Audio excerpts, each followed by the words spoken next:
Online saying, debate. I do not think he understands the meaning of that word. It's just a reference, right, to Princess Bride, right?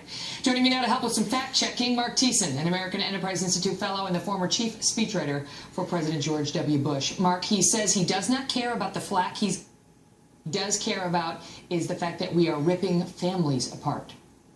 Yeah, this was, that's really what he cares about. Look, this was a moving, beautifully written, a moving, and a deeply cynical speech. Because if the President of the United States really believed a word of what he said, he would not be doing this with executive action.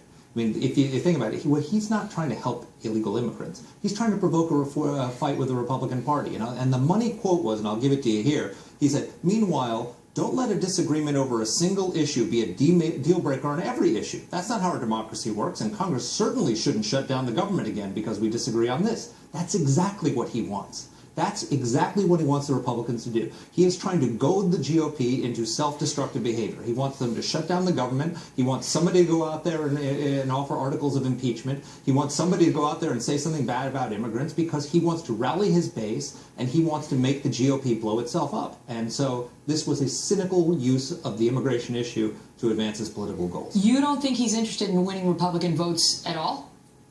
Well, let's put it this way. If he had given the exact same speech minus the executive action, this would have been probably one of the most powerful speeches of his presidency. This would have been a clarion call for Republicans to, if he just said, let's work together in a bipartisan way in order to pass this bill, he would have had a supermajority of Americans behind him. 74% of Americans believe there should be a path to citizenship if people pay their taxes, pay a penalty, and have a security background check. But 48% oppose what he's doing.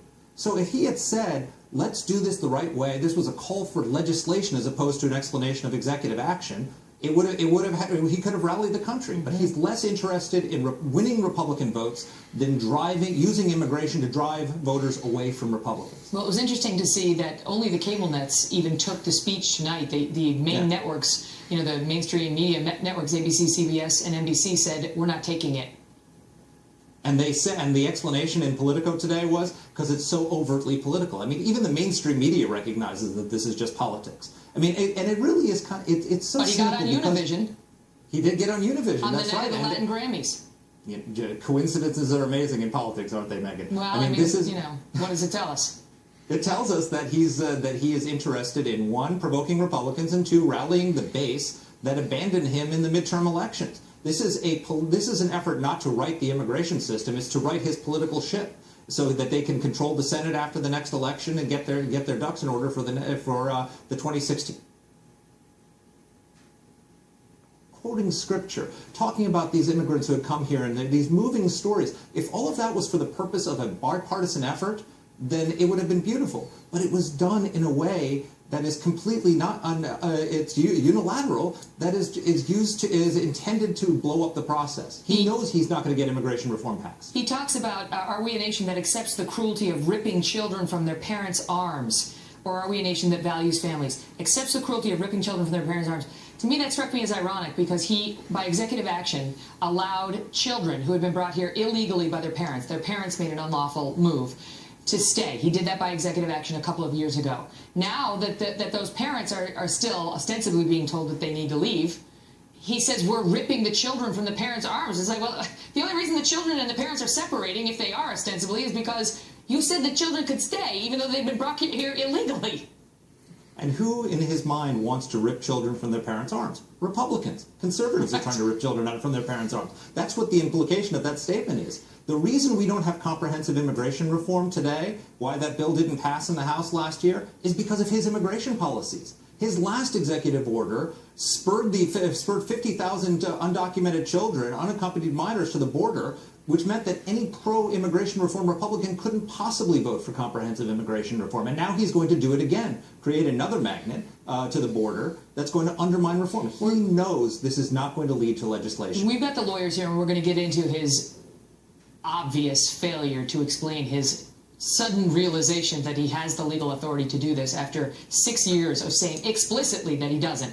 But I do want to ask you about his references to past presidents, because he repeatedly, prior to this, the White House and its defenders have cited President Bush, Bush 41, and President Reagan, saying, and the president tonight said all Democratic and Republican presidents have done actions similar to this one. Yeah, President Reagan and President Bush, 41, did executive action after Congress had just passed immigration reform. President Obama is taking executive action explicitly because Congress will not pass immigration reform. So it's the exact opposite of what Reagan and Bush did. And I love the fact that he quoted George W. Bush as just the first time he did it without blaming him for something.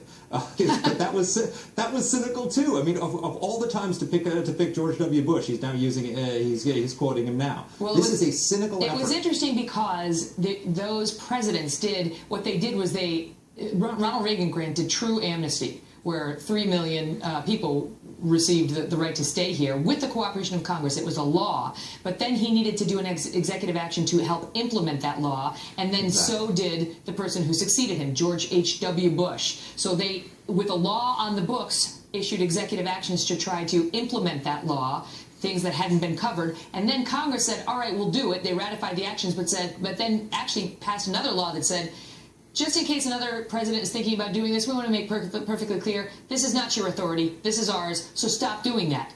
So it's an interesting thing because that piece of it gets left out when people are talking about this situation. Mark, thanks for being here. Thanks, Megan. So, of course, the big question tonight is this legal? That's really been the debate all along. As Mark points out, the majority of Americans are